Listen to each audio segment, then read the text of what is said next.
मुच्यते पूर्णस्य पूर्णमादाय पूर्णमेवावशिष्यते। ओम शांति शांति शांति। नामापिते च मधुरं मधुरं स्वरूपं कर्मापिते च मधुरं मधुरा स्मृतिश्च। बुद्धिं प्रबोधय प्रभो मधुबोधशक्तिं विद्यां प्रयच्छ परमां परिभावयामि।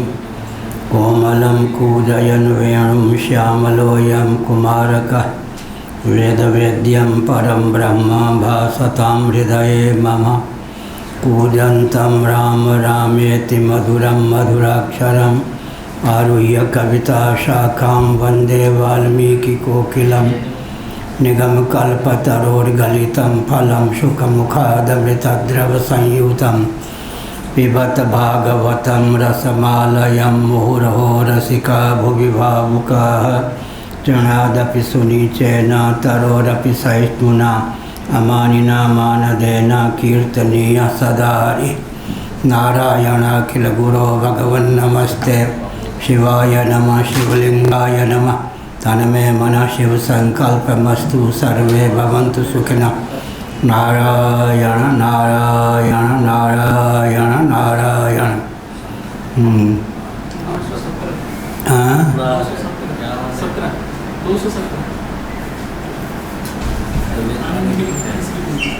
आनंदगिरी जी कौन सी पंक्ति? आरंभ तीसरी, ठीक।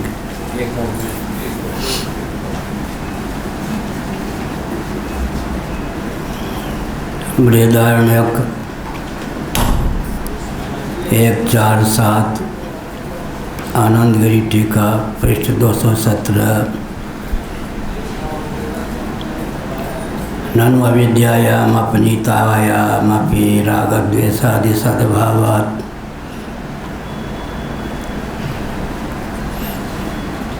द्वैधी प्रवृत्ति स्यान्न हि विद्वत्वत् अविदिशोर व्यवहारे किंचित विशेषः पश्वादिभिश्च अविशेषात् इति न्यायात् अतः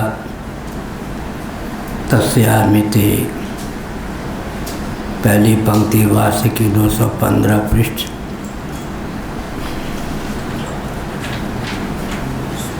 अपूर्व पक्ष प्राप्त हुआ कि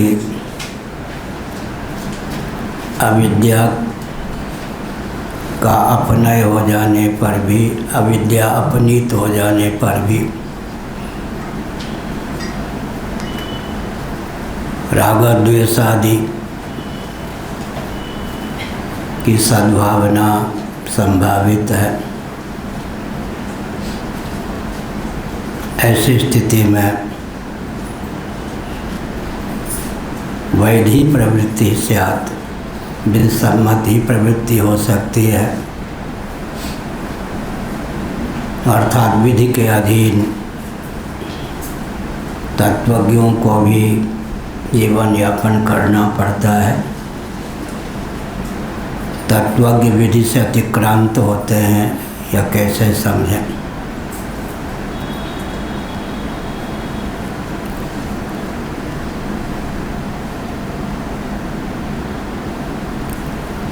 विद्वान के समान अविद्वान का व्यवहार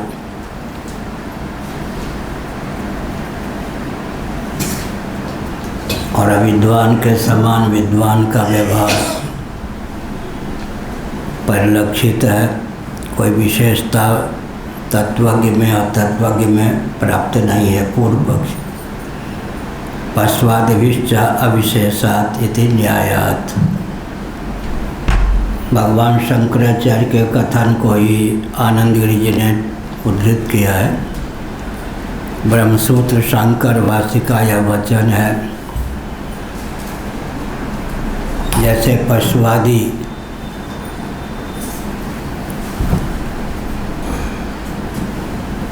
ज्ञाता ज्ञान ज्ञेय प्रमाता प्रमाण प्रमेय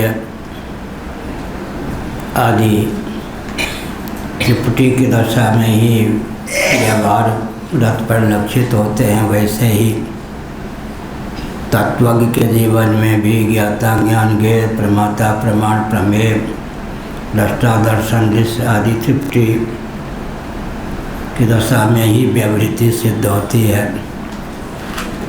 तो तत्व ज्ञान से अपूर्वता की प्राप्ति किस प्रकार होती है, यह एक विचारणीय प्रश्न है। पूर्व पक्ष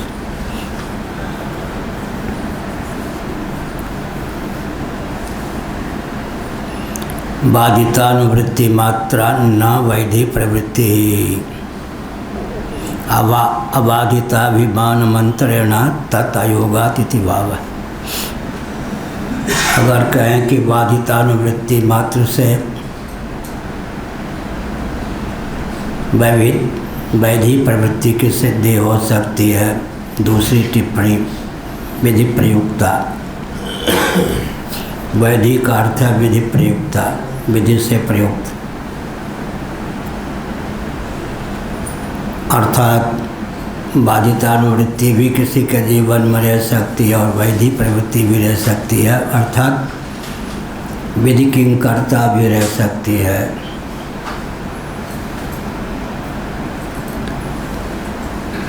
अबाधिताभिमान मंत्रेण तत्अयोगात्। कहते अबाधित अभिमान जिनके जीवन में है उन्हीं के जीवन में वैधि प्रवृत्ति की प्राप्ति हो सकती है, विधि किंकर्ता की प्राप्ति हो सकती है, यह अभिप्राय। असल में जो तत्वज्ञ होते हैं वे भी प्रारब्ध योग से व्यवहार करते हुए परिलक्षित होते हैं, और कोई व्यवहार ना हो तो भी शारीरम केवलम कर्म कुर्वन् आपनोति किल्बिषः। शारीरिक कर्म, स्नान, भोजन, शयन इत्यादि तो उनके जीवन में परिलक्षित होता ही है। तो जीवन में जो कुछ प्रवृत्ति है, प्रमाता प्रमाण प्रमेय ज्ञाता ज्ञान ज्ञेय दृष्टा दर्शन दृश्य भोक्ता भोग भोग्य तृप्ति के बिना कैसे संभव है। अबाधित अभिमान, तत्व ज्ञान हो जाने पर भी अभिमान अहमिति का बाध न होकर ही आज्ञापूर्वक अर्थात कर्तृत्व भोक्तृत्व पूर्वक व्यवहृति अर्थात व्यवहार की सिद्धि संभव है। पूर्व पक्ष है विदुषा सुसुप्त तुल्यत्वं व्यावर्तयति पारिशेष्यात् इति। पारिशेष्यादात्मचिन्तैव यः।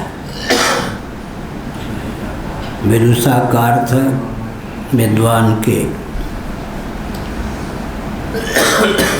जो विद्वान होते हैं अर्थात तत्वज्ञ होते हैं, उनके जीवन में सुसुप्तिवत स्थिति रहती है। जैसे कोई नींद में ही व्यवहार कर लेता है, सुसुप्ति की सीमा में स्वप्नगत व्यवहार परिलक्षित होता है, ऐसे ही।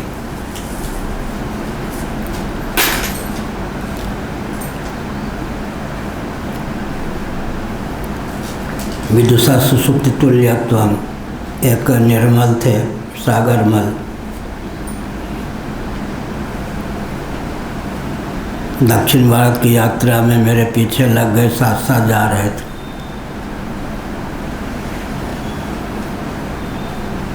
वो वैश्य कुल के थे, धनी परिवार के थे, हरियाणा के थे। माता पिता लखनऊ में आके बस गए थे। हमने कहा तुम साथ नहीं दे पाओगे भाई, तुम्हारे रक्त में इस प्रकार के तप का संस्कार नहीं है, फिर भी अपनत्व के कारण घोर जंगल में हम लोग रात में भूखे लेटे हुए थे। जलपात्र भी साथ में नहीं था।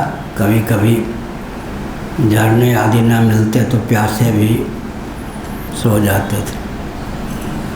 स्वप्न में उनको डाकुओं ने पीटा, जिसको कहते हैं नींद टूट जाना।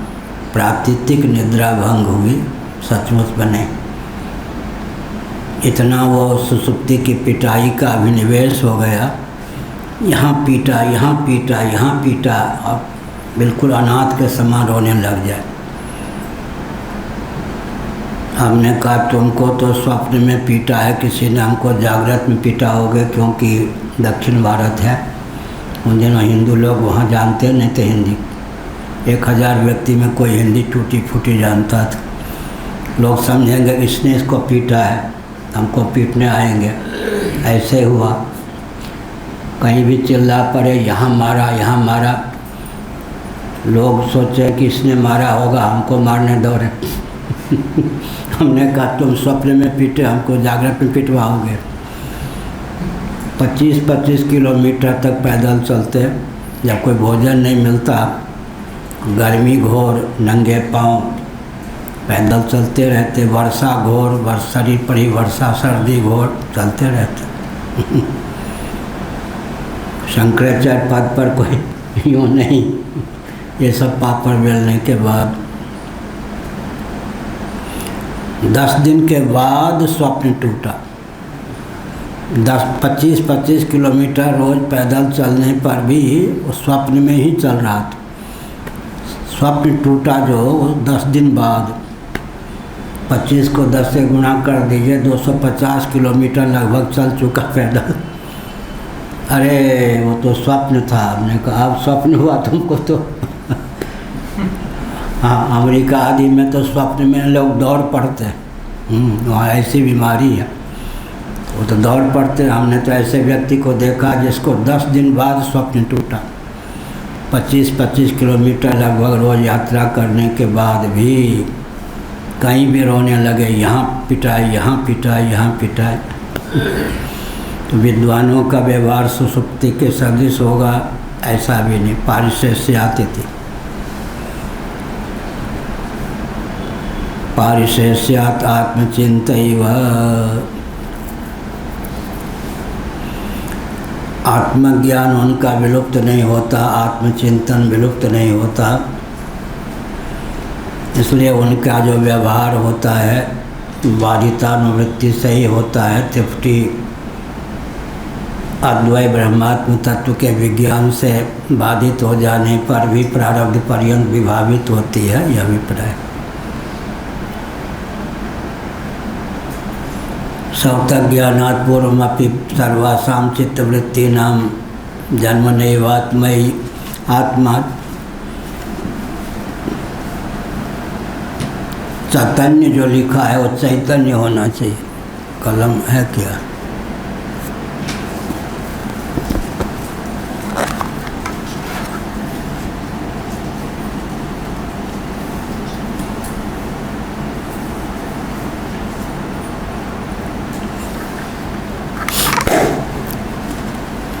जन्मनैव आत्मचैतन्य व्यंजकत्वात् प्राप्तम आत्मज्ञानम श्रौतेत्व ज्ञाने नास्त्यनात्म इति स्फुरणम आत्मज्ञानमेवेति इत्यप्राप्तिम अभिप्रेत्य तस्मात् इति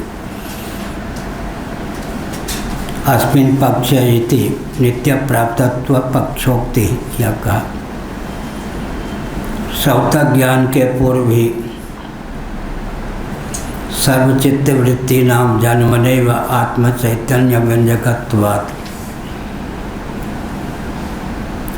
वस्तु शक्ति ज्ञान की अपेक्षा नहीं रखती। ऐसा श्रीधर स्वामी जी ने श्रीमद् भागवत में जो अजामिल का उपाख्यान है इस संदर्भ में लिखा।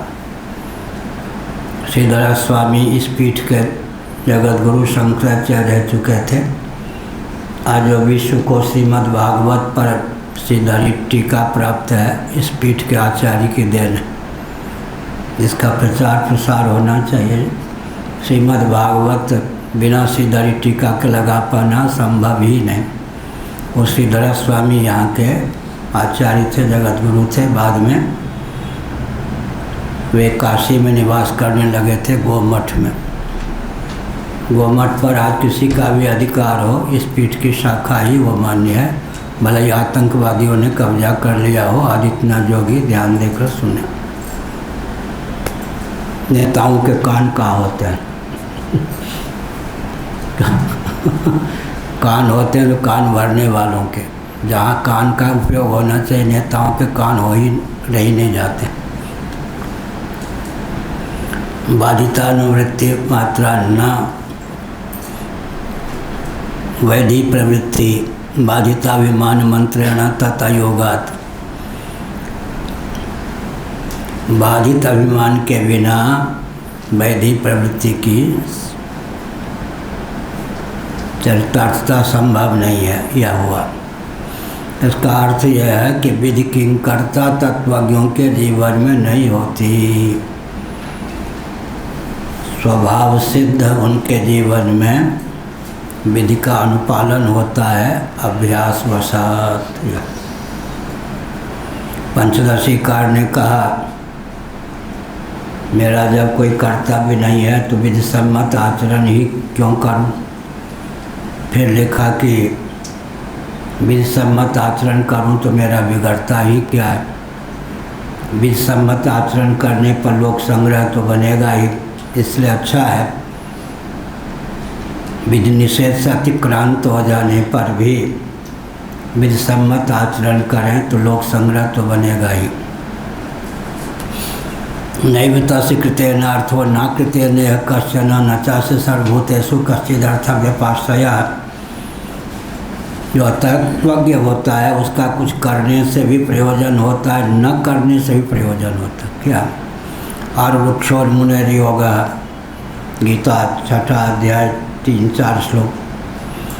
तो आरुक्ष होते हैं, योगारूढ़ होना चाहते हैं, लेकिन योगारूढ़ होने के अनुकूल बल और वेग जीवन में नहीं होता है। कामना और कर्म के वेग को शिथिल करने की भावना से आरुक्ष कर्माशक्ति फलाशक्ति अहंकृति को शिथिल कर धृत उत्साहपूर्वक समर्थ बुद्धिपूर्वक भगवदर्थ स्वकर्मानुष्ठान करते हैं। बोल पाओगे वह? कर्माशक्ति फलाशक्ति अहंकृति को शिथिल कर समत्व बुद्धिपूर्वक धृत उत्साह सहित विधि सम्मत कर्म का अनुष्ठान आरुक्ष करते हैं। जब वे योगारूढ़ हो जाते हैं तब शमः कारण मुच्यते, कर्म संन्यास ही उनका कर्तव्य होता है। यह भी एक बहुत विचित्र बात है। गीता का 6 अध्याय 15वां अध्याय। कर्म कर्तव्य जिसके लिए है वह अगर कर्म न करे तो नैष्कर्म की सिद्धि नहीं होगी। नैष्कर्म्यम पुरुषोस्तुते, नैष्कर्म सिद्धि सुरेश्वराचार्य विरचित ग्रंथ है। इसका अर्थ क्या है? जिसको कर्म में अधिकृत माना गया है, कामना और कर्म का वेग जिसके जीवन में है, वह अगर कर्म का संन्यास कर बैठे तो भी उसको कृतार्थता की उपलब्धि नहीं होगी। और जब कर्म का संन्यास करना ही चाहिए, योगारूढ़ हो जाए व्यक्ति, ततः पदम तत्परिमार्गितव्यम, ब्रह्मात्म तत्व के परिमार्गन अनुसंधान के लिए कर्म का संन्यास करना ही चाहिए। आरुक्षु कर्तृक कर्म, मुमुक्षु कर्तृक कर्म संन्यास। मुमुक्षु कर्तृक कर्म संन्यास माने योगारूढ़ ब्रह्मात्म तत्व के श्रवण मनन निधिध्यासन के लिए जो कर्म संन्यास करते हैं वो मुमुक्षु कर्तृक कर्म संन्यास है। लेकिन मेरे जीवन में कर्म संन्यास की योग्यता आ गई, इसकी कसौटी क्या है? गीता 6 अध्याय 3-4 श्लोक। यदा हीनेन्द्रियार्थेषु न कर्मस्वनुसज्जते सर्वसंकल्प संन्यासी योगारूढ़ तदोच्यते। कर्मेंद्रियों में कर्म का वेग, ज्ञानेंद्रियों में ज्ञान का वेग न रह जाए, धारणायुक्त विचार के द्वारा ही मन को परमात्म तत्व की ओर उन्मुख करने की पात्रता का उदय हो जाए, तब समझना चाहिए कि कर्म संन्यास की योग्यता प्राप्त हुई। न कर्मणा मनारंभान नैष्कर्म्यम पुरुषोष्णुते न च संन्यासनादेव सिद्धिं समधिगच्छति। आरूढ़ोर्मुनिर्योगम कर्म कारणमुच्यते योगारूढ़स्य तस्यैव शमः कारणमुच्यते। लेकिन जब कर्मेंद्रियों में कर्म के प्रति, ज्ञानेंद्रियों में ज्ञान के प्रति वेग न रह जाए, धारणा युक्त विचार के द्वारा मन को संयत कर ब्रह्मात्म तत्व के परिशीलन की क्षमता प्राप्त हो जाए, तब मुमुक्षु कर्तृक कर्म संन्यास में व्यक्ति अधिकृत होता है। कर्म संन्यास, विद्वत कर्तृक कर्म संन्यास, मुमुक्षु कर्तृक कर्म संन्यास या कर्मण्येव अधिकारस्ते मां फलेषु कदाचन न कर्म फल हेतु स्यात् माते संगोस्त्व कर्मणि। माते संग अस्त्व कर्मणि, जो कर्मों में अधिकृत है उसकी अगर प्रीति हो गई अकर्म में, कर्म न करने में, तो पतन हो जाएगा। बड़ी विचित्र बात। जब कर्म संन्यास में अधिकृत हो गए तो कर्म नहीं छोड़ रहे, कर्म संन्यास में अधिकृत नहीं है कर्म संन्यास में अधिकृत नहीं है तो कर्म नहीं कर रहे। दोनों बीच में ही नदी में छलांग लगा रहे तो डूब जाएंगे। उस पार तक पहुंच जाने पर भी जलयान का त्याग नहीं करेंगे तो यात्रा विफल होगी। इसलिए उचित समय पर आरंभ, उचित समय तक निर्वाह। जलयान का सहारा ले, इस पार में मध्य में कूदे नहीं, उस पार तक पहुंच जाने पर फिर त्याग भी कर दें, नहीं तो यात्रा विफल। इसलिए युक्त आरंभ होना चाहिए और युक्त निर्वाह होना चाहिए और युक्त संन्यास भी होना चाहिए, यह अभिप्राय। और रुक्ष कर्तृक कर्म संन्यास की योग्यता मेरे जीवन में आ गई। इसकी कसौटी क्या है? यदा हीनेन्द्रियार्थेषु न कर्मस्वनुसज्जते सर्वसंकल्प संन्यासी योगारूढ़ तदोच्यते। ज्ञानेन्द्रियों में ज्ञान के प्रति, कर्मेंद्रियों में कर्म के प्रति प्रीति, ज्ञान के प्रति माने ज्ञानेन्द्रियों में ग्रहण के प्रति, कर्मेंद्रियों में त्याग के प्रति प्रीति प्रवृत्ति न रह जाए। शब्द का ग्रहण श्रोतेंद्रिय के द्वारा होता है, शब्द का विसर्जन वाक्येंद्रिय के द्वारा होता है। श्रोतेंद्रिय ज्ञानेंद्रिय है, वाक्येंद्रिय कर्मेंद्रिय। स्पर्श का ग्रहण त्वगेंद्रिय के द्वारा होता है, स्पर्श का त्याग गेट से कुछ, द्वार से कुछ दूर बैठें ताकि खोलने में कठिनाई ना। नए लोग हैं तो हमने संकेत किया, इसीलिए सौतक ज्ञानात् पूर्वमपि सर्वासां चित्तवृत्तीनां जन्मनैव आत्मचैतन्य व्यंजकत्वात् प्राप्तमात्मज्ञानं सौतेत्वज्ञाने नास्त्यनात्मेति स्फुरणमात्मज्ञानमें वेति नित्यप्राप्तम् अभिप्रेत्या। श्रौतक ज्ञान के पूर्व भी जितनी भी चित्तवृत्तियाँ होती हैं जन्म से ही, माने स्वभाव से ही आत्म चैतन्य की अभिव्यंजिका ही होती हैं। उसका अर्थ क्या हुआ? वृत्ति जो होगी स्वभाव से जब प्रकट होगी तो क्या होगी? आत्माकार ही प्रकट होगी। आत्माकार होती हुई फिर बाह्य विषयाकार होती है। दो प्रकार की आकारता वृत्ति को प्राप्त रहती है, यह अभिप्राय हुआ। उदाहरण दे रहे, मनोवृत्ति, वृत्ति माने कार्य स्फुरण। मनोवृत्ति जो होगी वो मन को विषय बनाती हुई ही घटपट आदि को विषय बनाएगी या नहीं?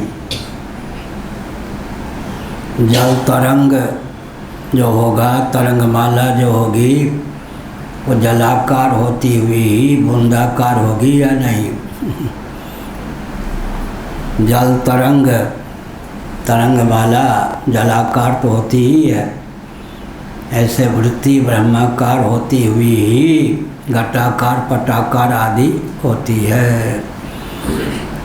वस्तु शक्ति ज्ञान की अपेक्षा नहीं रखती। तो इसका अर्थ क्या है? और विषयाकार के रूप में भी वस्तुतः ब्रह्माकारता ही प्राप्त है। ताम्र पात्र है सामने, पात्राकार जो चक्षुर्जन्य मनोवृत्ति हुई, ताम्राकार हुए बिना पात्राकार हो सकती है क्या? विविध आकारता हुई या नहीं? चक्षुर्जन्य जो मनोवृत्ति हुई, ताम्राकार हुए बिना पात्राकार हो ही नहीं सकती। इसलिए तत्वज्ञ के जीवन में अपरोक्षानुभूति के अनुसार ब्रह्माकार कभी भी खंडित नहीं होती। निवेशार्धम न तिष्ठन्ति वृत्तिम ब्रह्ममयीम विना। सनकादि शुकादि जो महान भाव होते हैं, आधे निवेश के लिए भी ब्रह्ममयी वृत्ति के बिना नहीं रहते।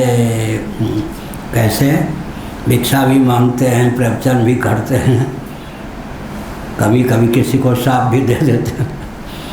तो ब्रह्ममयी वृत्ति टूटती है या नहीं? नहीं। पात्राकार जो चक्षुर्जन्य मनोवृत्ति होगी, बिना ताम्राकार हुए हो ही नहीं सकती है। वस्त्राकार जो चक्षुर्जन्य मनोवृत्ति होगी, बिना तंतुआकार हुए हो ही नहीं सकती है। घटाकार जो मनोजन्य चक्षुर्वृत्ति होगी, बिना मृदाकार हुए हो ही नहीं सकती है। हर समय व्यक्ति की वृत्ति ब्रह्माकारी पहले होती है, विषयाकार बाद में होती है। इसलिए निमेषार्धम न तिष्ठन्ति वृत्तिम ब्रह्ममयीम विना। एक क्षण के लिए भी सुखादि सनकादि ब्रह्ममयी वृत्ति के बिना नहीं रहते। यह अभिप्राय। एक दिन हमने कहा था, भोजन बनाने में जो माहिर व्यक्ति होता है, वो वैज्ञानिक नहीं गिना जाता। और जिसको भोजन बनाना नहीं आता, वो वैज्ञानिक गिन लिया जाता। क्या? सॉलिड को लिक्विड, लिक्विड को गैस बनाने की प्रक्रिया है। ठोस को द्रव, द्रव को अनिल, चुल्ली, गैस।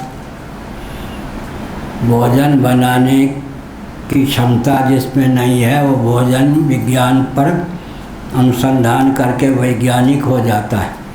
जिसको भोजन बनाने का विज्ञान है, उसे पता नहीं कि हमने जो भोजन बनाया इसमें कौन कौन सा विज्ञान चरितार्थ हुआ। कल मैंने बताया था श्री भारती तीर्थ जी महाभारत पीठ के 143 में श्रीमद् जगद्गुरु शंकराचार्य हुए। उन्होंने एक जगह प्रवचन में लिखा, और प्रवचन है उनका सनातन धर्म, उसमें है, यह ग्रंथ है लिखा हुआ। अंग्रेजी में भी है, हिंदी में भी हमारे यहाँ से अनुवाद है कि मैं इंजन का वर्णन, इंजन कैसे निर्मित होता है, बहुत उत्तम ढंग से कर सकता हूँ, लेकिन मुझे रेल का ड्राइवर बना दिया जाए, बस दुर्घटना किए बिना नहीं रह सकता।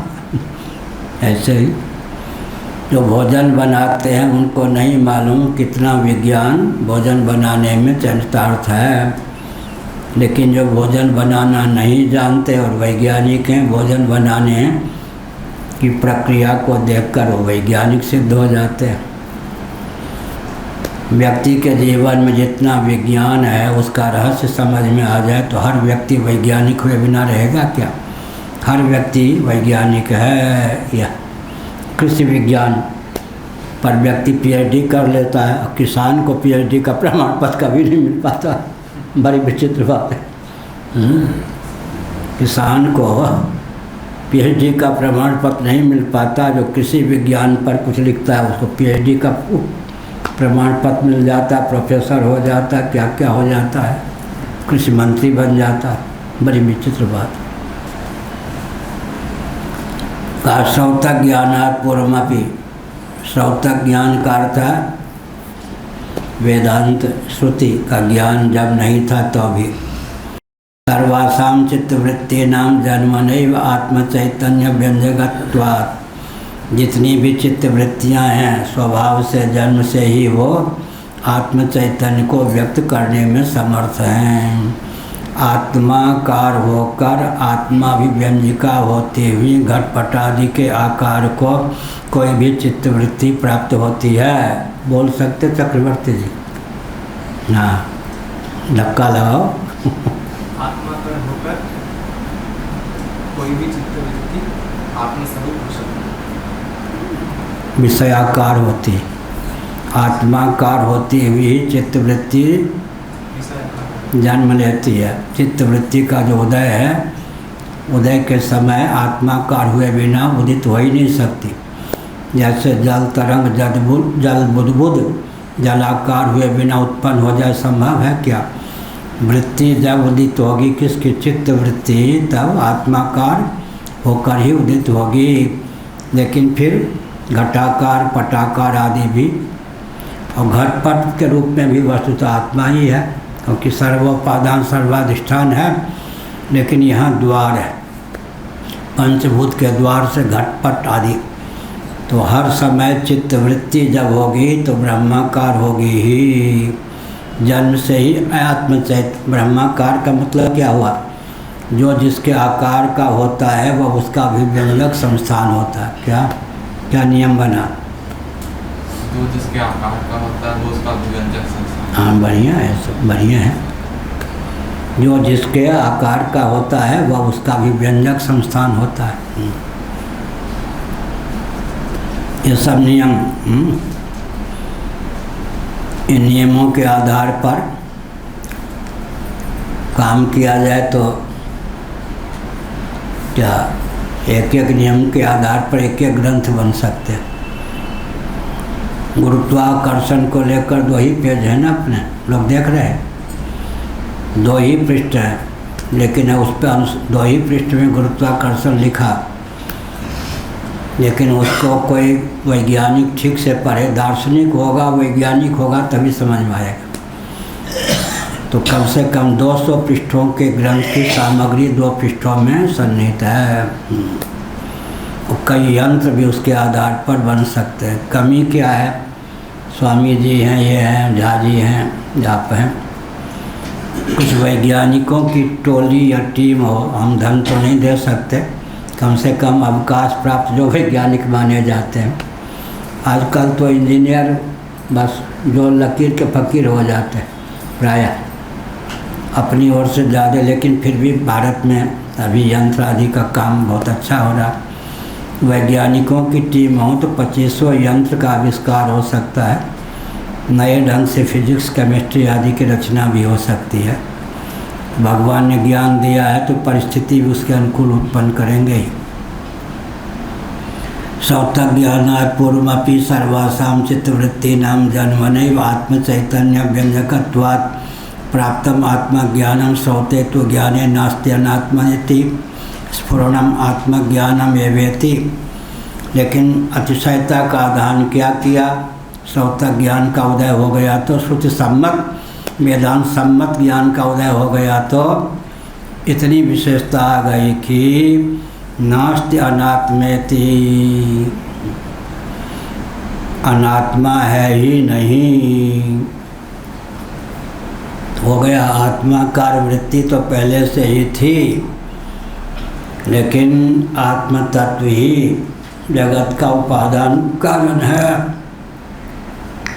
सर्व रूपों में आत्म तत्व ही उल्लसित विलसित है। इस प्रकार का बोध हो जाने पर नास्ति अनात्मेति स्फुरणम, अनात्मा है ही नहीं तो फिर क्या हो गया? आत्मज्ञानमेव, इसलिए आत्मज्ञान ही है। आत्मस्वरूप ज्ञान है और आत्मा का ज्ञान है, दोनों में अंतर हुआ है। आत्मा स्वरूप ज्ञान है, ज्ञान स्वरूप आत्मा है, आत्मा स्वरूप ज्ञान है और आत्मा का ही ज्ञान है।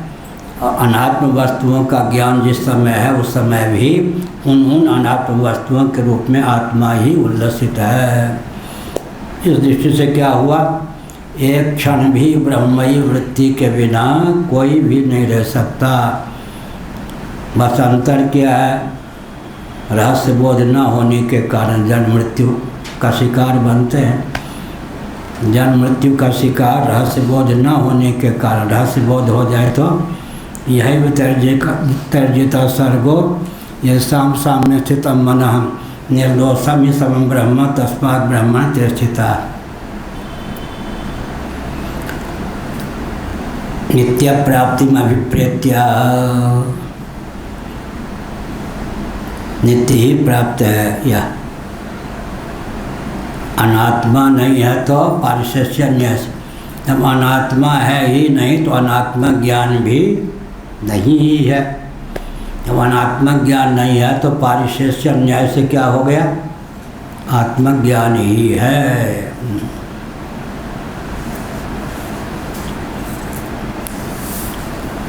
अस्मिन् पक्षे इति नित्य प्राप्तत्व पक्षोक्ति ही, अस्मिन् पक्षे कहकर भगवान भाष्यकार ने नित्य ही प्राप्त है आत्म तत्व इस रहस्य को उद्घाटित किया।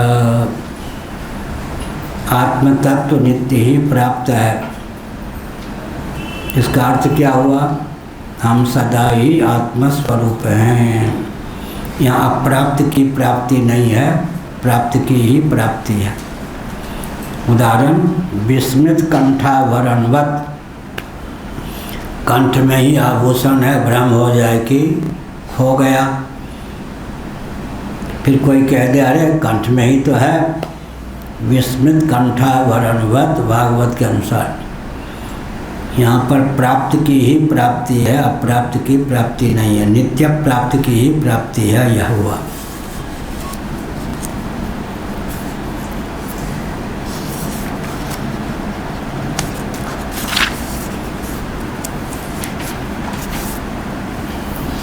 अर्थात अज्ञानी के जीवन में भी प्रतिक्षण आत्माकार वृत्ति रहती है। अनात्म वस्तुओं के आकार को वृत्ति धारण करती है तो भी बाध सामानाधिकरण के दृष्टि से बाध सामानाधिकरण की दृष्टि से तब विषय की आकार की वृत्ति, विषयाकार वृत्ति होने पर भी वह भी आत्माकार ही है। जैसे ताम्राकार होकर के ही पात्राकार वृत्ति है, और पात्राकार वृत्ति भी तत्वतः ताम्राकार वृत्ति ही है। हो गया ना। अगर सूक्ष्म बुद्धि के द्वारा जलपात्र ताम्र पात्र से ताम्र धातु को पूर्ण रूप से कर्षित कर लें तो ताम्र पात्र नाम मात्र शेष रहेगा या कुछ और भी बचेगा। वाचारम्भणम विकारो नाम ध्येयम मृत्युकेत्यव सत्यम। या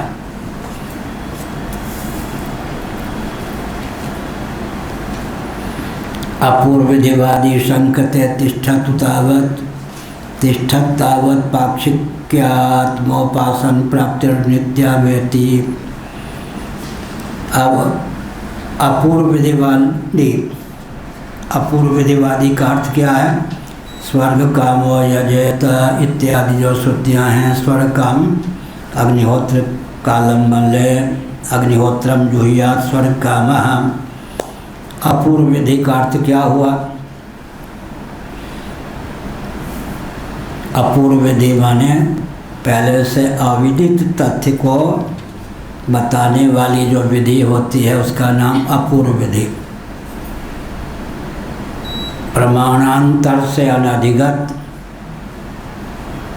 तथ्य को अभिव्यक्त करने वाली विधि अपूर्व विधि, जैसे अग्निहोत्रम जुहियात स्वर्ग कामः।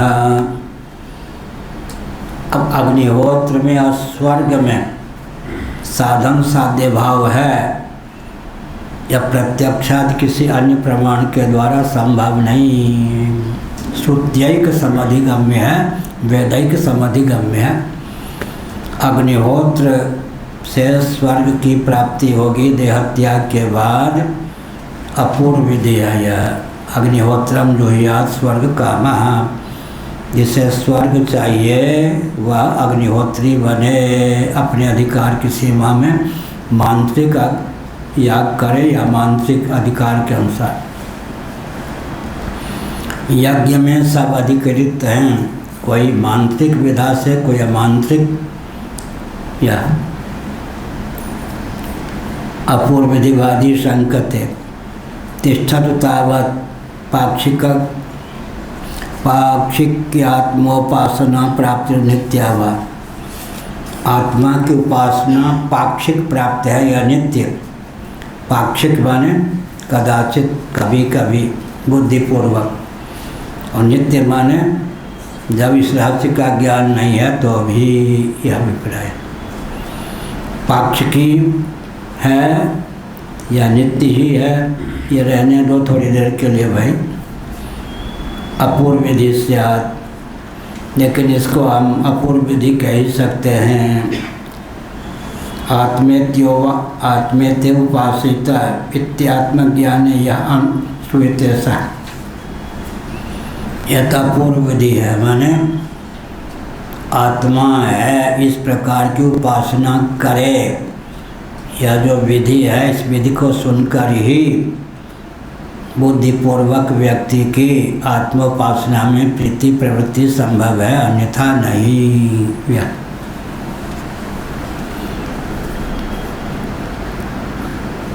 अब आगे सर्वेषां स्वभावतो विषय प्रवणानीन्द्रियाणि नात्मज्ञान वार्तामपि मृष्यन्ते वा। सर्वेषां स्वभावतो विषय प्रवणानि इंद्रियाणि परांचिखानि व्यतन्यत स्वयंभूः। जितने हैं राजा महाराजा और नीचे के भी व्यक्ति कर्मचारी इत्यादि, विषय प्रवणता इंद्रियों में स्वभाव से हैं। न आत्मज्ञान वार्तामपि मृष्यन्ते, आत्मज्ञान की चर्चा भी सुहाती नहीं। अरे क्या विषयी पुरुषों के सामने आत्मज्ञान बघाड़ने लगे, वो क्या भैंस के आगे बीन बजावे, भैंस गई क्या पगुराए। भैंस के आगे कोई आके बीना बजाने लगा, भैंस अपना सो गए, पगुराने लगी, ऐसे करने लगी। उसको क्या है, बंदर क्या जाने अदरक का स्वाद। बंदर को क्या पता अदरक का क्या स्वाद होता। अब भैंस को हाँ, लेकिन नाव के आगे अगर बीन बजावें तो ये नाव कहीं जा बसी और मेरे पिया को मत डसी और सिनेमा चला था। मैंने कभी सिनेमा नहीं देखा, अब क्या देखना। पहले लोग गाते थे, सपेरे लोग, ये नाव कहीं जा बसी और मेरे पिया को नहीं डसी और। बीन हरिण और सर्प ये नाद के प्रेमी होते हैं। चौकरी मारने में जो दक्ष होता है हरिण, बीना बजाकर बीन पे तान छेड़कर व्यक्ति उसको फंसा लेता है। वो इतना रसिक होता है शब्द का कि चौकरी मारना छोड़ देता है, भूल जाता है, बेसुध हो जाता है, बस उसको फंसा लिया जाता है। और सर्प जो है जब बीन पर तान छेड़ देता है कोई सपेरा, यूं यूं करके नाचने लगता है, डसना भूल जाता है। ये सब के सब कौन हैं? शब्द प्रेमी, राग रागनी के प्रेमी होते हैं। घर गांव जंगल में भी छुपे हों, वहाँ भी बजाने में बाहर निकल आते हैं, सुनने के लिए रसिक होते हैं। ये नींद आई है नहीं ना, प्रातीतिक थी। ठीक है।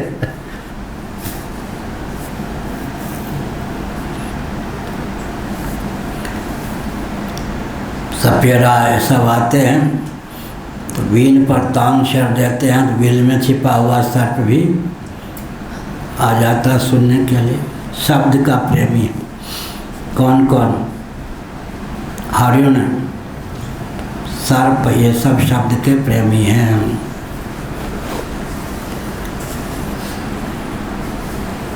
एक थे लखनऊ के नवाब, कोई अपराध हो गया था, अंग्रेज़ों के समय पुलिस वाले पकड़ने आए, लेकिन वो भाग करके अपने किले में जा सकते थे, तब पुलिस वालों का साहस नहीं होता, परंतु नंगे पाँव कैसे भगू नवाब होकर।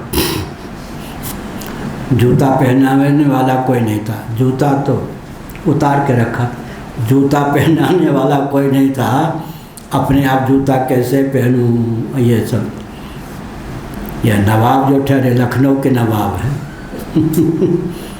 बेचारे फंस गए, पकड़ लिए गए। आप तो भाग सकते थे, जूता पहनाने वाला कोई नहीं था ना, अपने आप कैसे जूता पहने, ये सब। यह व्यक्तित्व हुआ ना, व्यामोह, व्यक्तित्व का व्यामोह।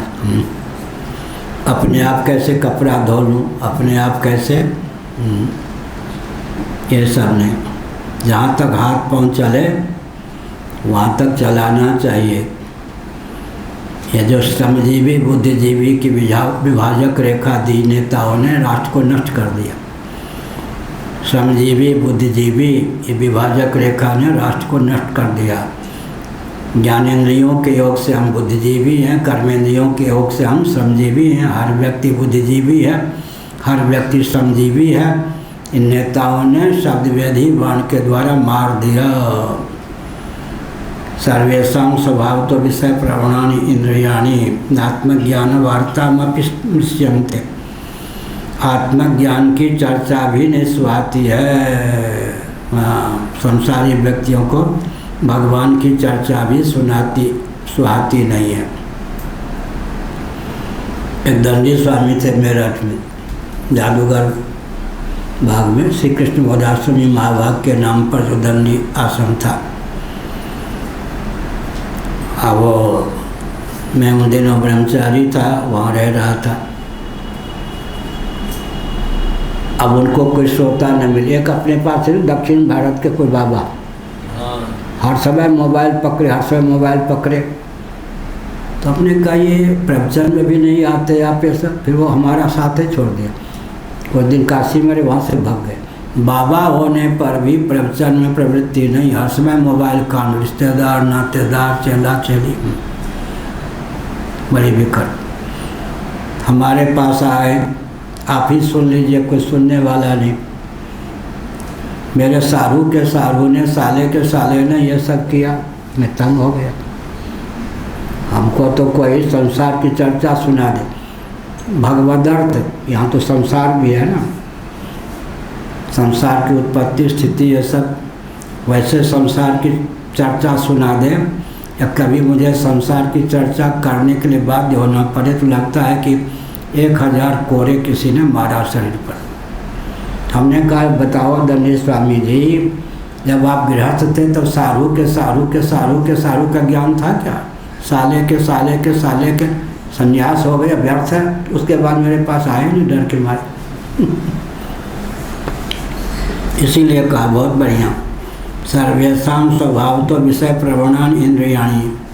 सबके जीवन में स्वभाव से ही विषय की ओर प्रवण करने वाली इंद्रियां होती हैं। नात्मक ज्ञान वार्तामपि मिश्यन्ते। ये संसारी व्यक्ति आत्मज्ञान परमात्मा ज्ञान की बात भी बिल्कुल पसंद नहीं करते।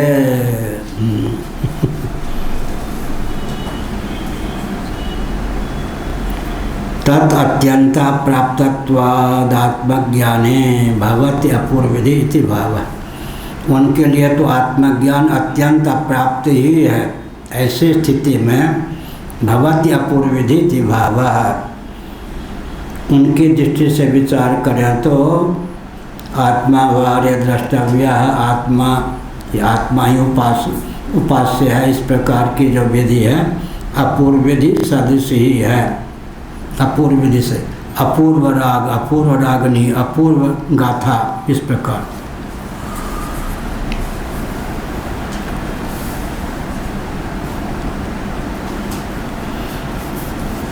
हमारी प्रशंसा नहीं समझिएगा, पूज्य गुरुदेव की प्रशंसा। कौन सा ऐसा ज्ञान विज्ञान होगा विश्व में जो उनको पता नहीं था। बहुत ऊंचे अध्यात्म शास्त्र, नीति शास्त्र सब में माहिर। कुछ अस्वस्थ सरीखे हुए तो हमसे कहते थे कथा वार्ता सुनाओ। मैं शंकराचार्य नहीं था।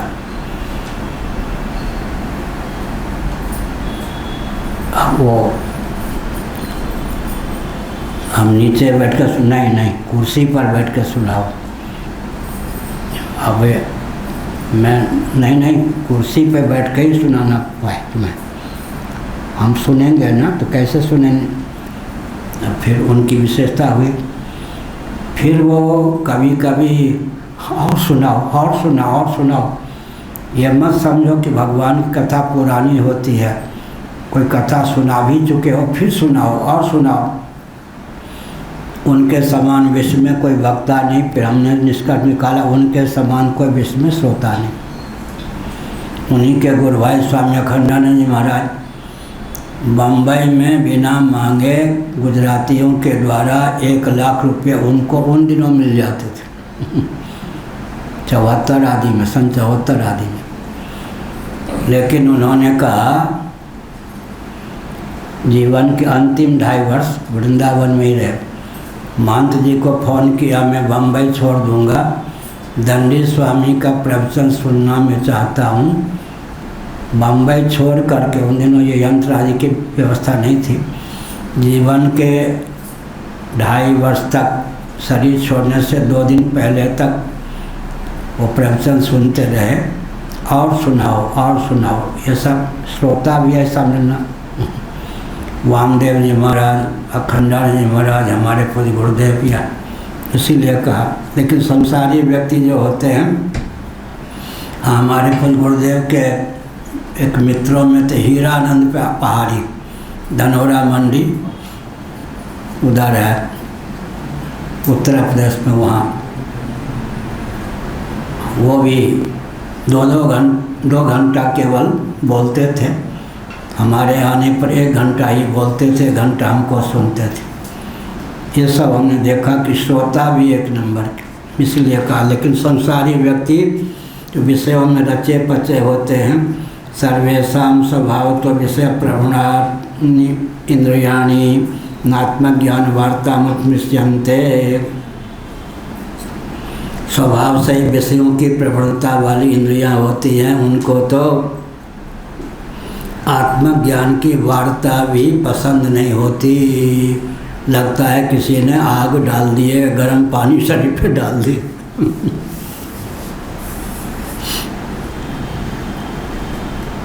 इसीलिए क्या है, पहले अरुचिपूर्वक सही हठ योग, यहाँ पर हठ योग की आवश्यकता है। अरुचिपूर्वक सही क्या उदाहरण है इसमें?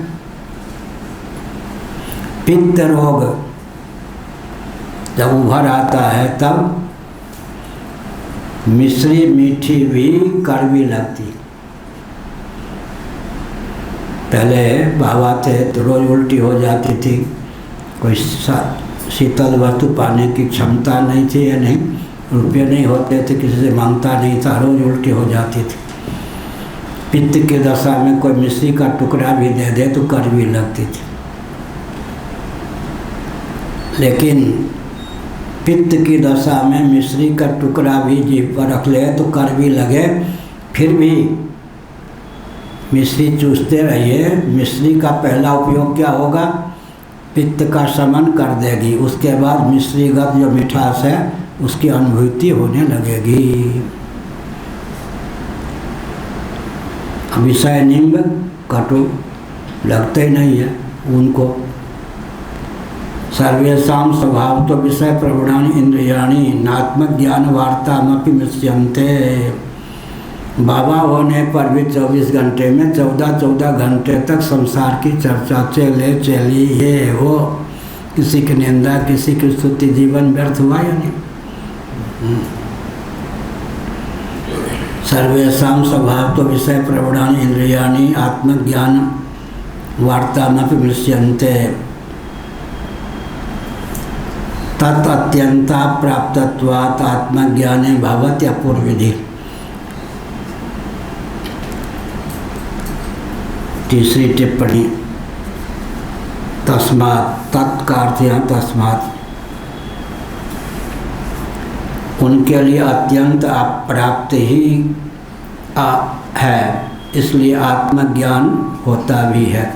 यह अभिप्राय, आत्मा यद्यप साक्षात अपरोक्ष है, आत्मज्ञान कर्तव्य नहीं है, न आत्म साक्षात्कार कर्तव्य है, न परमात्मा की प्राप्ति कर्तव्य है। भगवान तो नित्य ही प्राप्त हैं। जल तरंग को जल का, घटाकाश को आकाश का नित्य ही संगम प्राप्त है, तद्वत ताम्र पात्र को ताम्र का नित्य ही संगम प्राप्त है, तद्वत अपूर्व विधि सदृश ही है। इसलिए आत्मा की उपासना परक वचन, विशिष्टस्याधिकारिणः शब्द ज्ञानम शब्दादेव सिद्धम इति कथम अप्राप्ति इत्याशंक्या ज्ञानेति। ज्ञानोपासनयोः एकत्वे सति अप्राप्तत्वात्। विशिष्टस्याधिकारिणः, जो विशिष्ट अधिकारी होते हैं, विदित स्वाध्यायस्य अधिगत पद पदार्थ संबंधस्य इत्यर्थ। विशिष्ट अधिकारी का अर्थ क्या हुआ? जो श्रोत्रिय होते हैं, विधि पूर्वक जिन्होंने अपनी शाखा के वेद का अध्ययन किया है, पद पदार्थ का जिनको बिल्कुल ठीक ढंग से ज्ञान है, तत्का अर्थ क्या होता है, त्वम का अर्थ क्या होता है, अहम का अर्थ क्या होता है, ब्रह्म का अर्थ क्या होता है, पद पदार्थ का ज्ञान ही नहीं होगा, विधिवत वेदाध्ययन ही नहीं होगा, तो तत्वमसि अहम ब्रह्मास्मि प्रज्ञानम ब्रह्म अहमात्मा ब्रह्म सोहम शिवोहम, इन सब वचनों का अर्थ कैसे जान लेगा? यह हुआ अत्यंता प्राप्तत्वात् आत्मज्ञाने भवति अपूर्वविधि। विशिष्टस्याधिकारिणः शब्द ज्ञानम शब्दादेव सिद्ध्यति। विशिष्ट जो अधिकारी होते हैं उनको जो शब्द बोध है, शब्द के द्वारा ही प्राप्त होता है। कथम अप्राप्ति इत्याशंक्या है, तो उनको अप्राप्ति कैसे है, इस पर कहा ज्ञानेति। ज्ञानोपासनयोः एकत्वे सत्य प्राप्तत्वात्। ज्ञान और उपासना का एकत्व न रहने पर एकत्वे सति, एकत्व की दशा में अप्राप्त है। न स वेदेति विज्ञानम प्रस्तुत यह हुआ।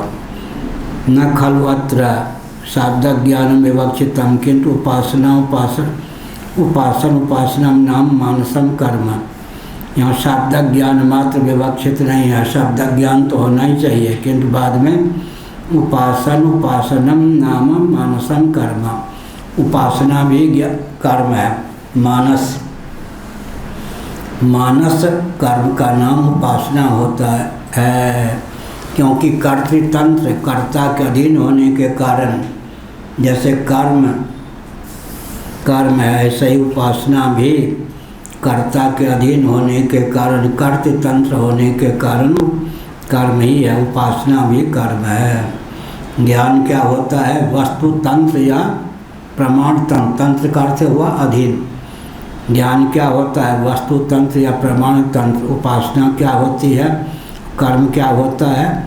कर्तृतंत्र, कर्ता के अधीन जो हो वह। उपासना भी कर्ता के अधीन है, करने से उपासना की सिद्धि होगी। कर्तृतंत्र है। न खलु अत्र शब्द ज्ञानम विवक्षितम, किंतु उपासनम नाम मानसम कर्म। मानस कर्म है उपासना।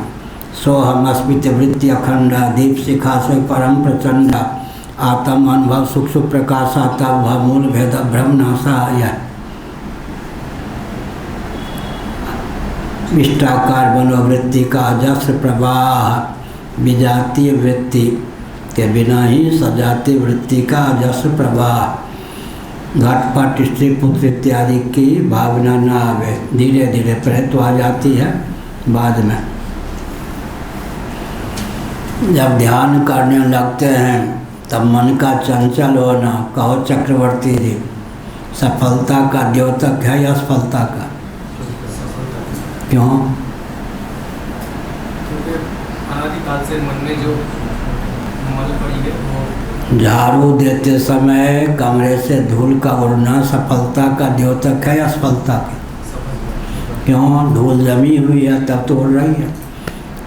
जमी हुई धूल मल है, झाड़ू देने पर वो उठ जाती है, विक्षेप है। तो शांत करने के लिए ध्यान करते समय मन का चंचल होना सफलता का द्योतक का कहाँ लिखा है? महाभारत शांति पर। लेकिन नाक में धूल न घुसे, कान में न घुसे, आँख में न घुसे, पानी लुढ़का दो तो नारियल के झाड़ू से यूँ बहा दो, धूली को पानी के साथ मिला देंगे, पानी की अधिकता होगी तो बहा देंगे, उसके बाद भी धब्बे रह जाएंगे। सीमेंटेड भूमि है तो उसको नारियल की रस्सी लेकर रगड़ रगड़ के धब्बे को भी हटा देंगे, ऐसे ना। तो ये पानी के साथ धूल बह जाए, कुछ देर संकीर्तन करना चाहिए भगवान नाम का। भगवान नाम का संकीर्तन करने पर मन में आर्द्रता का, नेत्रों में नमी का संचार होता है। उसके बाद ध्यान करेंगे तो झटपट ध्यान होगा। मनुस्मृति में मनोविज्ञान का प्रयोग किया गया है। दीर्घ शब्दोच्चारण करने से मनोराज्य शांत होता है। हम लोग पहले कीर्तन क्यों कराते हैं? एक तो वाणी शुद्ध होती है, सुनने वाले का कान शुद्ध होते हैं, वातावरण शुद्ध होता है, यह सब। उसके बाद क्या है? मनोराज्य शांत होता है। दीर्घ स्वर से उच्चारण करने पर मनोराज्य शांत होता है। जो महात्मा बहुत धीरे धीरे बोलते, उनके श्रोताओं का मन इधर उधर भटकता रहता है। अब बहुत जोर से गरजते तो कर्कश लगता है। बिल्कुल धीरे धीरे बोलने वाले जो होते हैं उनके श्रोताओं के मन भटकते रहते हैं। इसलिए दीर्घ स्वर से उच्चारण करने पर मनोराज्य शांत होता है। कुछ देर कीर्तन करवा लेने पर मन शांत हो जाए, फिर पाठ आरंभ करना चाहिए। लेकिन वेदांती, अरे राम, बड़े विकट लोग होते हैं। शायद ही कोई वेदांती कीर्तन कराना पसंद समझता हो। समझता है कि भगवान तो घटिया है। हाँ, क्या गोविंद जय जय। एक व्यक्ति आया, कुछ गुरुदेव से कहा, गुरुदेव प्रवचन करने के पहले क्या करते थे? श्री राम जय राम 5-7 बार। तो हम कुछ गुरुदेव से पढ़ते थे काशी के बाद। एक ने कुछ गुरुदेव से कहा, दूसरों के मनोरंजन के लिए महाराज आप 5-7 मिनट कीर्तन करा देते, आपको क्या लेना देना कीर्तन से? महाराज को बड़ा कष्ट हुआ। उन्होंने कहा देखो, उसने ये कहा तो मैं क्या दूसरों के लिए, अपने लिए ही करता, मुझे आनंद नहीं आता कीर्तन में क्या। ये आर्य समाजी से जो वेदांती हो जाते बड़े विकट होते हैं। भगवान बता, मूर्ति पूजा वर्णाश्रम में अनास्था वाले वेदांतियों के चपेट में आकर जो आर्य समाजी वेदांती हो जाते हैं, ये तो बहुत विकट होते हैं, बहुत विकट। ऐसे वेदांतियों से दूर रहना चाहिए। ऐसा ही है उत्तराखंड में, नाम नहीं लूँगा किसी स्थान, ऐसे ही वेदांती मिलेंगे। आर्य समाजी ढंग के रहकर वर्ण व्यवस्था नहीं मानते। वहाँ के ग्रंथ देख लीजिए, वर्ण व्यवस्था नहीं मानते हैं, अवतारवाद भी नहीं मानते, मूर्ति के प्रति, भगवान के अवतार के प्रति भी निकृष्ट बुद्धि होती है। वेदांती बहुत ऊँचे। वर्ण व्यवस्था में अनास्था अवतारवाद में अनास्था, गुड्डे गुड्डी का खेल करने वाले रामकृष्ण आदि की मूर्ति को वो जो वेदांती होते हैं तो बंटे ढार कर देते हैं।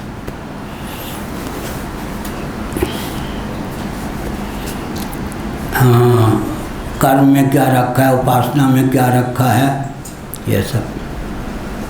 एक वो आगरा जिला है ना इधर उत्तर प्रदेश में, तो मैं पूज्य स्वामी अखंडानंद महाराज के यहाँ प्रवचन करता था प्रातः वेदांत का, शाम को भक्ति कौरियाबाजी के यहाँ। आगरा के क्षेत्र नज़दीक है ना उधर, बहुत से बाबा लोग सुनते थे। एक कोई बाबा साहस करके आ गए, उस समय भी तो हमारे पास आना लोगों को बड़ा डर लगता था, बिना डांटे भी डर लगता। मैं पूजन कर रहा था, उधर की भाषा, अरे मैं तो तुमको वेदांती समझता था, तुम भी ढोंगी निकले। आगरा इत्यादि में वेदांतियों ने इतनी बुद्धि बिगाड़ी है, उधर के जो वेदांती होते हैं पूजन पाठ करने वाले को ढोंगी कहते हैं। पूजन पाठ का नाम ढोंग है वहाँ। तुम भी ढोंगी निकले। अब हम उसको डांटते, उससे पहले ही विजय राजे कौन रिश्तेदार लोग थे, महाराज नाराज मत होइएगा, वहाँ पूजन पाठ का नाम ढोंग है। आगरा जिला में वेदांतियों ने क्या गड़बड़ कर रखा। न खलु अत्र शाब्द ज्ञानम विवक्षितम किंतु उपासनम उपासनम न मानसम कर्म। उपासना क्या है जी? मानस कर्म है। तदेव ज्ञानावृत्ति रूपत्वाद ज्ञानम, वही बार बार आवृत्ति होने पर ज्ञान का भी रूप धारण कर लेता। ज्ञानावृत्ति रूपत्वाद। वेदांती आदि हैं ये गुरुदेव, ये इस्कॉन वाले जो हैं आगरा आदि क्षेत्र में, इनकी प्रथा अलग परंपरा हो गई है। वो भी धर्म कर्म से हीन बनाते हैं लोग। चैतन्य महाप्रभु के नाम पर, चैतन्य महाप्रभु के नाम पर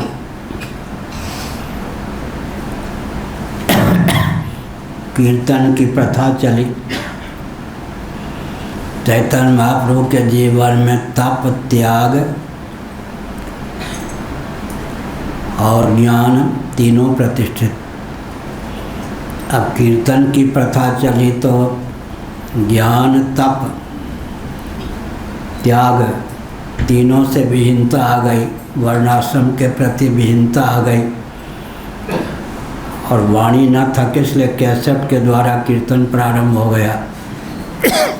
चैतन्य महाप्रभु के नाम पे बहुत ही लोगों ने दिशाहीनता देश की बना दी।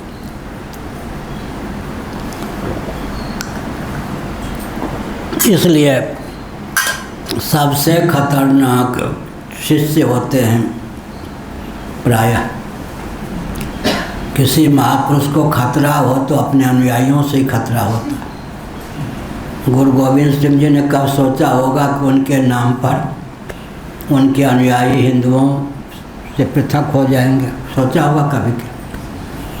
चैतन्य महाप्रभु ने तब सोचा होगा कि उनके नाम पर वर्णाश्रम का विलोप कर देंगे उनके अनुयायी, और चिल्ला चिल्ला कर वातावरण को अत्यंत विचित्र बना देंगे? सोचा नहीं। अनुयायियों से ही सबसे ज़्यादा खतरा होता है, अगर सुबुद्ध अनुयायी न हो तो। न खलु अत्र शाब्द ज्ञानम विवक्षितम किंतु उपासनम नाम मानसम कर्म। मानस कर्म का नाम है उपासना। तदेव ज्ञानावृत्ति रूपत्वात्, वही जो ज्ञान है, ज्ञान पूर्वक उपासना हो गई है या नहीं? क्या श्रेयो ही ज्ञानम अभ्यासात्, कहाँ लिखा है? गीता 12वां अध्याय। श्रेयो ही ज्ञानम अभ्यासात्, एक कहावत है हिंदी में, नीम हकीम खतरे जान। नीम माने कच्चा, हकीम माने वैद्य। नीम हकीम खतरे जान, ऐसा।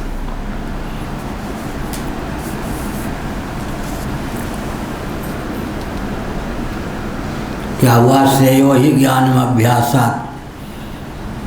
किसी भी वस्तु की ठीक ठीक जानकारी प्राप्त करके उपासना करेंगे तो लाभ होगा।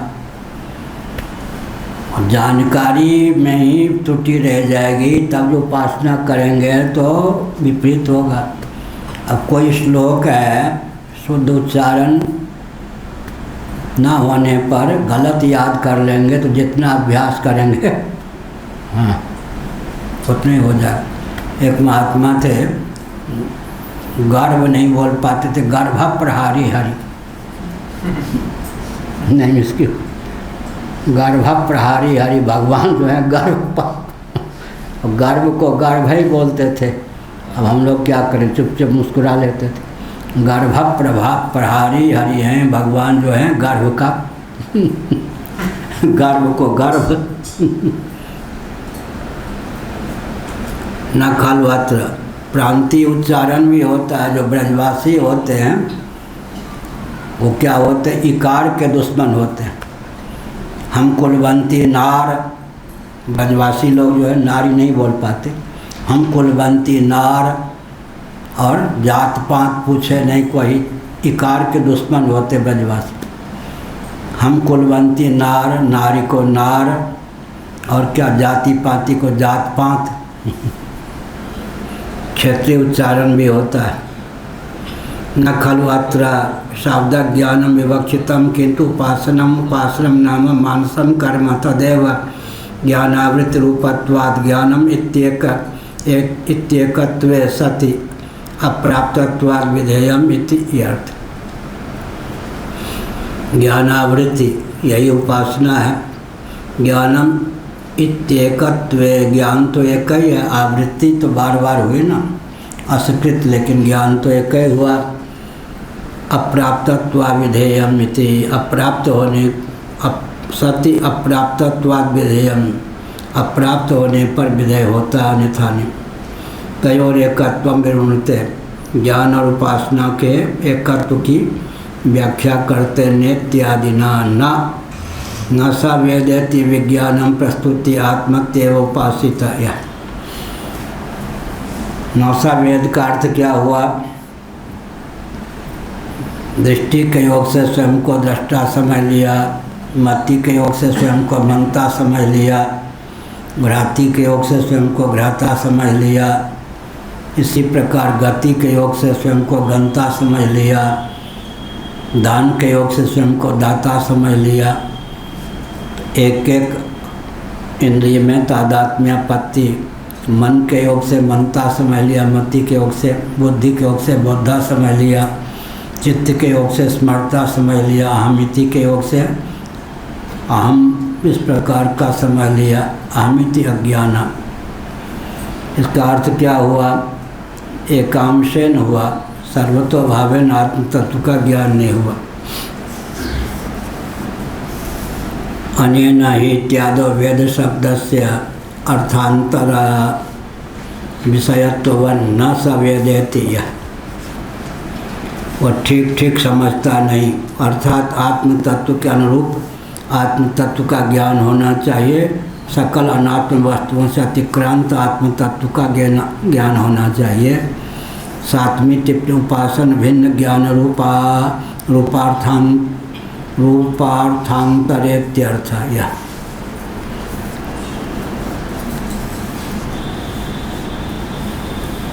अनेन एतत् सर्वं वेद आत्मानमेवावेत वेद इत्यादि श्रुतिभ्यश्च विज्ञानम उपासनम, विज्ञान का नाम उपासना है। क्या अभिप्राय हुआ, कर्मकांड में ज्ञान का अर्थ कर्म पर्यवसायी होता है। अग्निहोत्रम जुहुयात् स्वर्ग कामः, हमने जान लिया कर्म, अग्निहोत्र की सिद्धि हो गई क्या। उपासित, आत्मा की उपासना करें, मातृदेवो भव, पितृदेवो भव, आचार्य देवो भव, अतिथि देवो भव, माता पिता आचार्य अतिथि में देव बुद्धि रखें। तो अनुष्ठान पर्यवसायी ज्ञान किस में होगा, कर्म कांड में। उपासना कांड में भी केवल सुनने से काम नहीं चलेगा, उपासना पर्यवसायी ज्ञान होना चाहिए। और ज्ञान कांड में निष्ठा पर्यवसायी ज्ञान होना चाहिए। ज्ञान कांड में निष्ठा पर्यवसायी ज्ञान हो, उपासना कांड में उपास्य पर्यवसायी उपासना होनी चाहिए। कर्म कांड में क्या है, यज्ञ दान तप पर्यवसायी कर्म होना, ज्ञान होना चाहिए। ज्ञान को प्रायोगिक धरातल पर उतारने की आवश्यकता है ना, नहीं तो फिर जमानी जमा खर्च।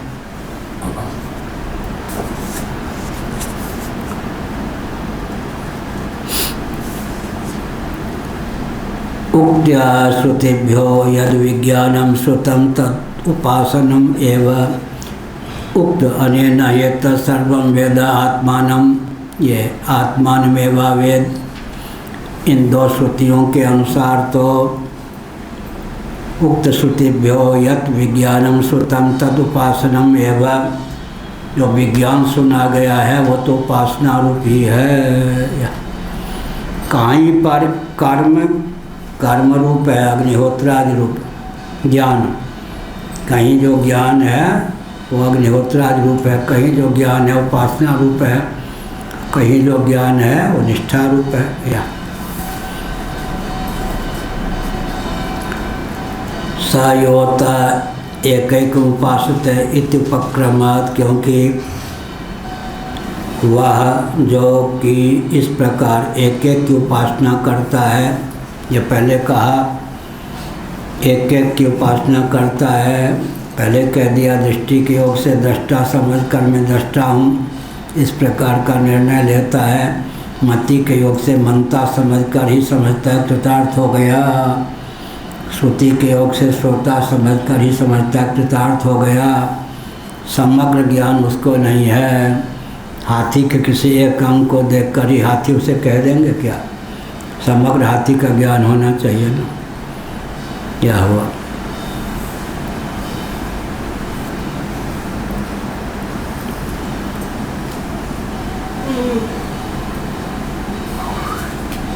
तावत वेद शब्द से उपासनार्थत्वम इष्टव्यम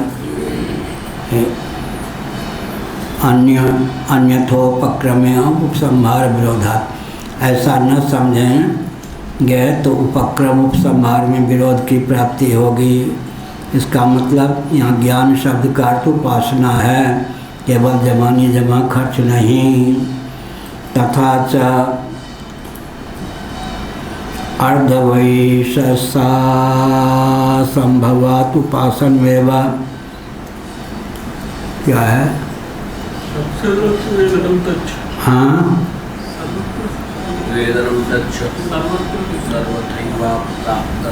नहीं ये तथा के आगे क्या है? चार धा ये है ना, धा चार ध वैशसा संभवात।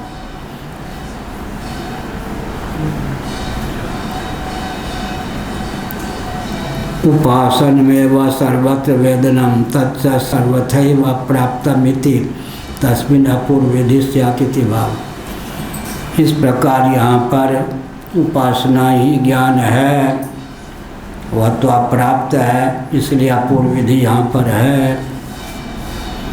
इसका अर्थ है कि अनात्म वस्तुओं के अनुरूप आत्ममान्यता को अनादिकाल से अब तक जो जीवन में पाले हुए हैं उनके प्रति अगर यह उपदेश किया जाता है कि आत्मा की उपासना करें, उनके लिए अपूर्व विधि ही वो मान्य है, क्योंकि वो रचे हुए हैं, पचे हुए हैं संसार में ही।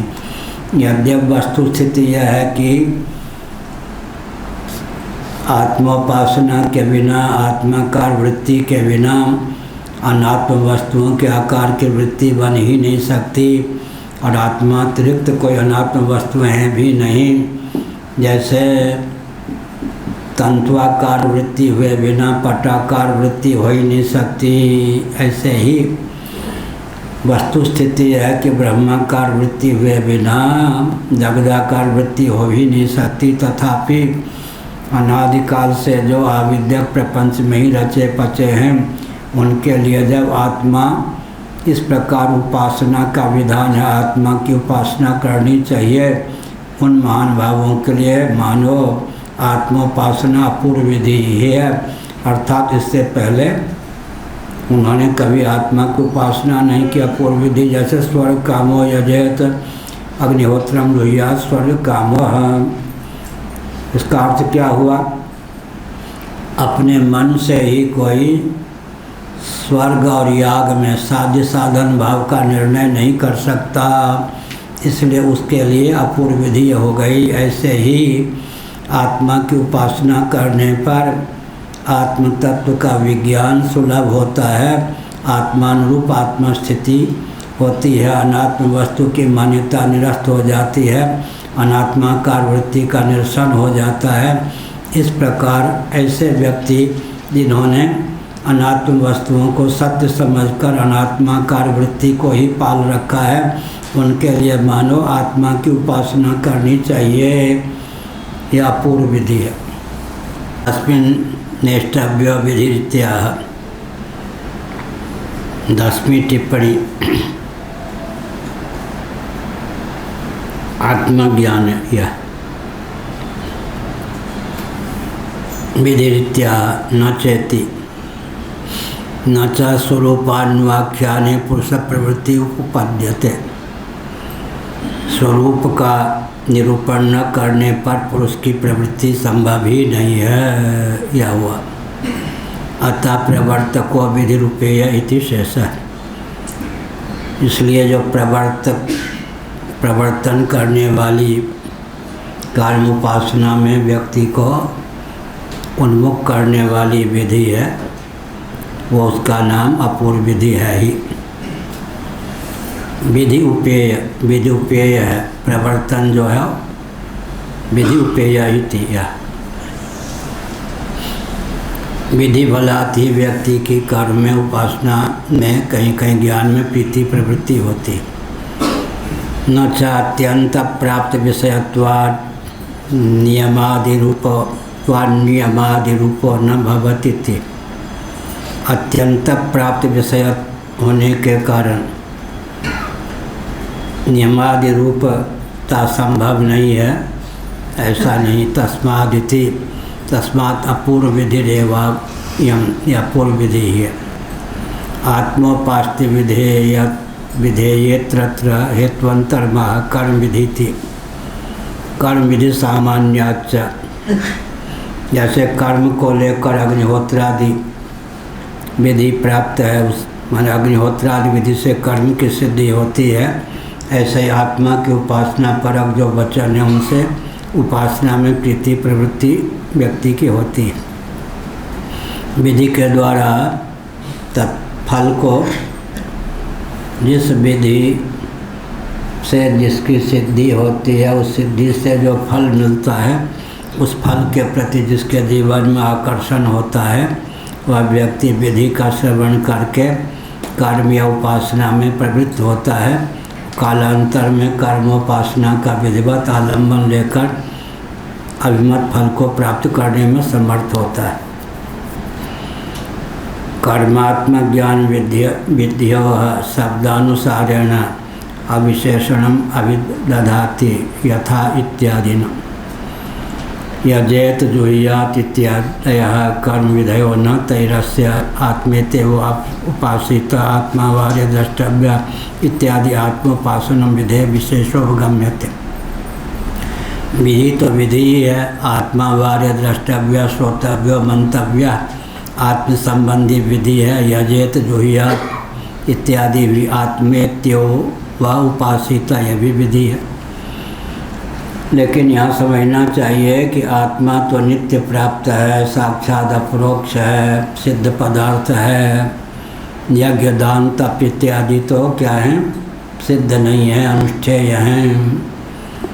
इसलिए अंतर क्या हुआ, आत्मावार्य द्रष्टव्य श्रोतव्य मंतव्य, यहाँ पर विधि छाया है। भगवान भाष्यकार ने स्वयं ही उपनिषद भाष्य में इस तथ्य को लिखा है, क्योंकि यज्ञ आदि के समान कोई आत्मा उत्पाद्य पदार्थ नहीं है। इसलिए आत्मावार्य द्रष्टव्य द्रष्टव्य, श्रोतव्य, मंतव्य, निधिध्यासितव्य। यहाँ विधि सदृश परिलक्षित होने के कारण विधि छाया है, न कि सचमुच में अपूर्व विधि है यह। क्योंकि आत्म तत्व नित्य ही प्राप्त है। श्रवण मनन निधिध्यासन की उपयोगिता फिर क्या है? अनात्म वस्तुओं के अनुरूप आत्ममान्यता का निरसन कर आत्मा अनुरूप आत्मा स्थिति की अभिव्यक्ति में श्रवण मनन निधिध्यासन का उपयोग है। इत्यादि आत्मोपासन विधेय विशेषोपगम्यते। ठीक मानस अच्छा उसमें आनंद गिरी में था। तथा च आर्धवैशसा संभवात क्या है? नीचे वाले कौन से कहाँ चल रहा है? नीचे वाले पर में अंतिम नीचे वाले पर अंतिम। अंतिम पंक्ति से हाँ तदेव दृष्टान्तेन स्पष्ट यथा ही यथेति। उसी तथ्य को दृष्टांत के द्वारा स्पष्ट करते हैं। यथा यजेत जुहियात, ये सब कर्म विधियाँ।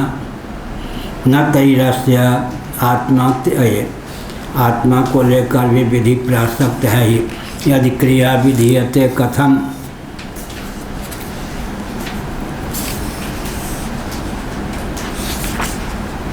ज्ञानात्मिकेति विशेष्यते तत्र तथेति। अब कहते हैं अगर क्रिया विधीयते माने विधि का विषय बनती है, तब कथम ज्ञानात्मिका, वो ज्ञानात्मिका कैसे हो जाती है? इस पर कहते हैं बिना जाने तो कर्म में भी प्रवृत्ति नहीं होगी।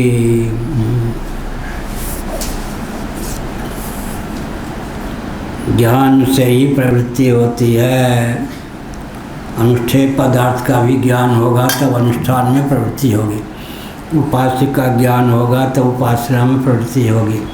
ज्ञेय का ज्ञान होगा तब ज्ञान में प्रवृत्ति होगी। इतश्च आत्मोपासन विधि अस्तित्याह भावनेति। इस दृष्टि से भी आत्मोपासना की विधि प्राप्त है, क्योंकि भावनेति भावनाम सत्रयोपपत्ति है।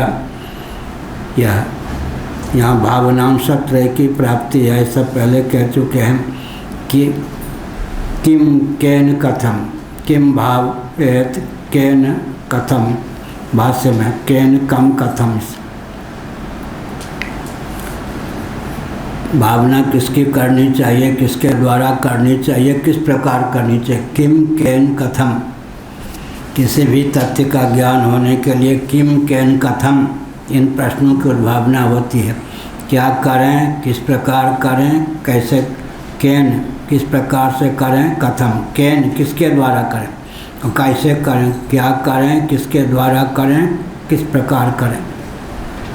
किसके द्वारा किस चीज़ का अनुष्ठान हो, किसका अनुष्ठान हो, या किस प्रकार अनुष्ठान हो। वेदांते स्वभावनोपेक्षितां सत्रयोपपत्तिम विषयदायित्वं दृष्टान्तमायथेति कह दिया। भावनायाम विधीयमानत्वे सति इति शेषः। भावना भी विधीयमान है, इसका मतलब भावना के ही प्रगल्भता से ही निष्ठा की प्राप्ति होती है, इसलिए भावना करनी चाहिए। एक पंडित जी देहत्याग की स्थिति में थे। कहा पंडित जी अंतिम समय है, राम राम राम कहिए। उन्होंने कहा तंग मत करो, रामा कह दिया बहुवचन।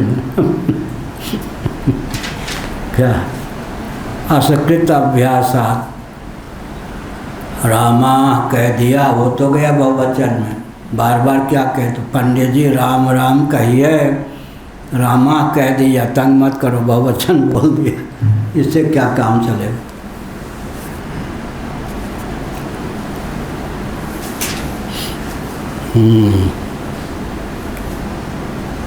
यही ना वेदांतेषु भावनापेक्षितां सत्रयोपपत्ति हो गया, भावनायाम ये हो गया। प्रेरणा धर्मक शब्द व्यापारक स्वज्ञान करण का स्तुत्यादि ज्ञानेति कर्तव्यता का पुरुष प्रयत्न भावी निष्ठा शब्द भावनोच्यते। चौथी टिप्पणी इन्होंने लिखी।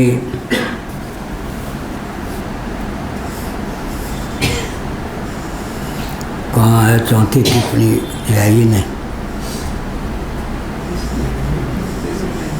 हाँ, पाँचवीं छठी तो है, चौथा चार लिखा है कहीं। हाँ, प्रेरणेति प्रेरणा धर्म को यो लिंगादि शब्द तदीयो व्यापार प्रेरणाख्या है।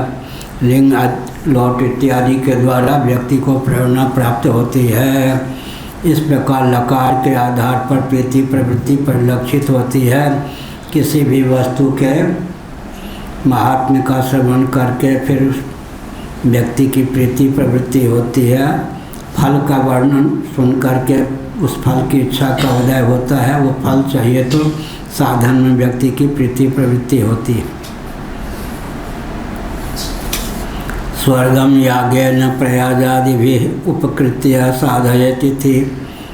स्वर्ग जो है याग के द्वारा, प्रयाजादि ये सब याग के प्रभेद हैं।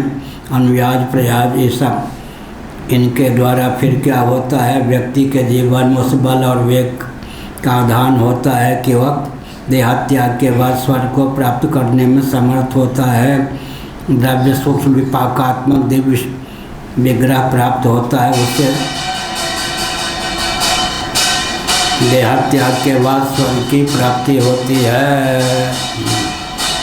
जैसे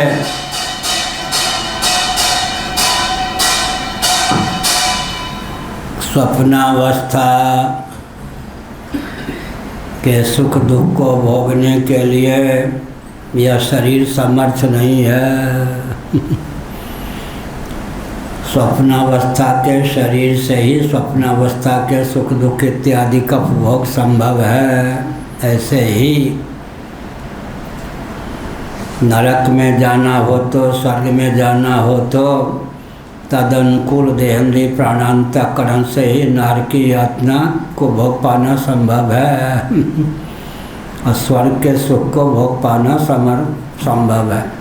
युधिष्ठिर जी सदैव स्वर्ग तो पहुंच गए, धर्मराज के अवतार थे, पहुंच गए सदैव स्वर्ग।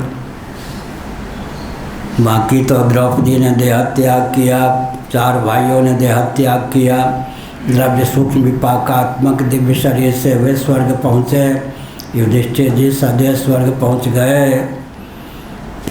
राज्य के अंत में नरक होता है। क्या राज्य के अंत में नरक होता है।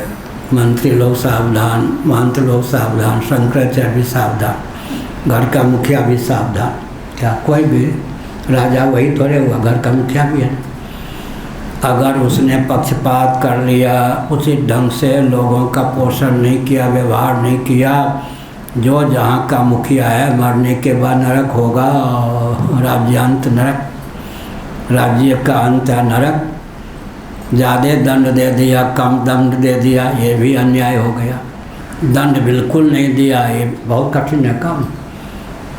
अधिक दंड दे दिया तो भी अपराधी हो गए, न्यून दंड दे दिया तो भी अपराधी हो गए, बिल्कुल दंड नहीं दिया तो भी अपराधी हो गए, समय पे दंड नहीं दिया तो भी अपराधी हो गए।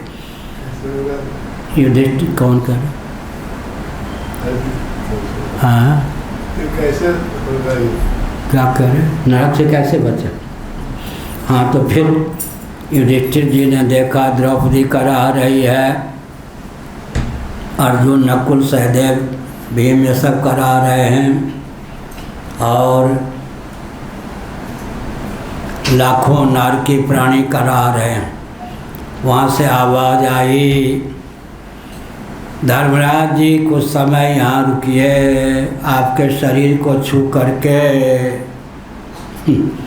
आपके शरीर को छू करके जो हवा निकल रही है, उस हवा का स्पर्श हमको होता है तो नरक की यात्रा शिथिल हो जाती है। यमदूतों से कहा, स्वर्ग के किंग देवताओं से, मुझे नहीं चाहिए स्वर्ग, यहीं रहने दो। अगर मेरे यहाँ रहने से इन नारकी प्राणियों को सुख मिलता है तब मुझे स्वर्ग नहीं चाहिए। तब कहा गया कि द्रौपदी नरक में नहीं, चारों पांडव नरक में नहीं, कृत्रिम नरक आपको दिखाया गया। अब आप स्वर्ग में चलिए सदैव। लेकिन धर्मराज जी, मर्त्य लोक का शरीर आपके पास है, इसलिए स्वर्ग में जो विधान है उसकी सहिष्णुता आपको नहीं होगी। अतः भले ही आप सदैव स्वर्ग आ गए हों, ये स्वर्ग गंगा है, इसमें स्नान करके अपने मर्त लोक के शरीर को छोड़िए। फिर जो दिव्य शरीर प्राप्त होगा उसी दिव्य शरीर से स्वर्ग को सुख को भोगने की क्षमता होगी। युधिष्ठिर जी सदैव स्वर्ग पहुँचने पर भी अंत में वो शरीर गंगा में स्नान करके, त्रिपथगा में स्नान करके उनको छोड़ना पड़ा। इसका मतलब क्या हुआ? स्वर्ग का जो विधान है वो अलग है। स्वर्ग के सुख को भोगने के लिए जो क्षमता चाहिए शरीर में नहीं है, ऐसे नरक के दुख को भोगने के लिए क्षमता चाहिए वो शरीर में नहीं है। इसलिए कहा गया कि इस शरीर की गति यहीं तक है। पूरी अष्टक से जीव कला को शुभ या अशुभ कर्मों के अनुसार शुभ या शुभ शरीर की प्राप्ति होती है। उस शुभ या शुभ शरीर से ही वहाँ के सुख या दुख या सुख का उपभोग हो सकता है। श्री राम जय राम जय जय राम। धर्म की अधर्म का प्राणियों में विश्व का गौ माता की गौ हत्या भारत हर हर